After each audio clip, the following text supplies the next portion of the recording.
So this is cider I made September 2023. I made this.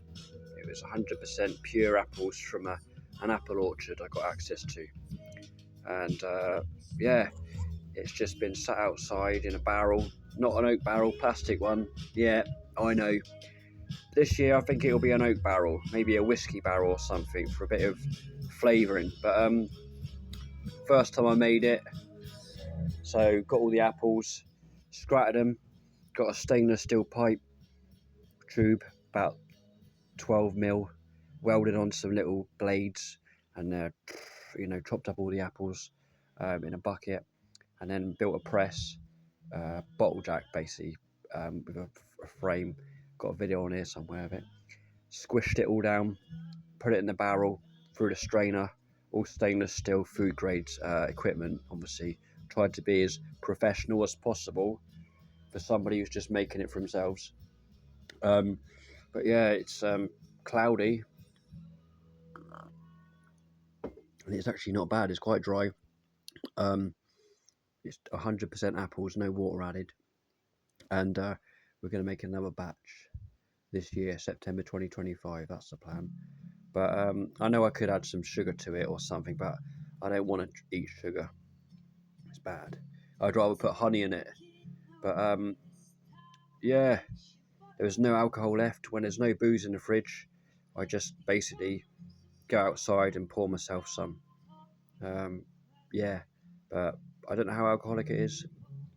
I think I drank 2 or 3 pints before and it did hit me.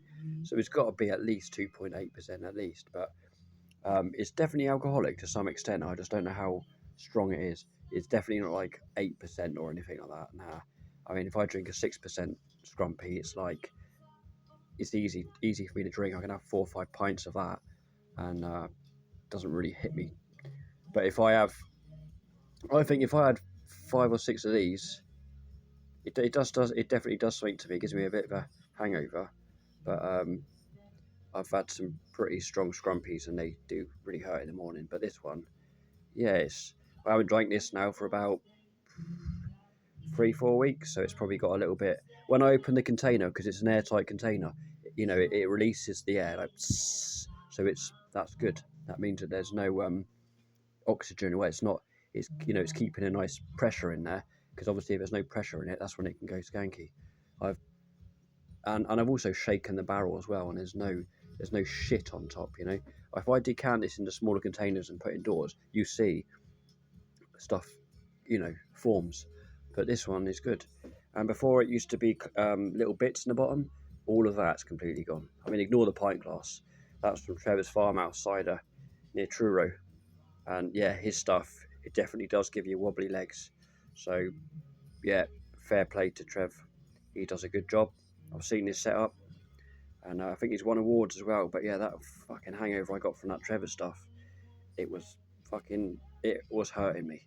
I had to go and get a Cornish pasty, hungover, get driven up there, and I was in bed for most of the day. To be honest, that was a good one, that Trevor's farmhouse. So yeah, if you want yourself a decent cider that's going to give you wobbly legs, Trevor's farmhouse, Truro is the place. Anyway, yep, it went pretty good the first time, so hopefully this year should be better. That's the plan.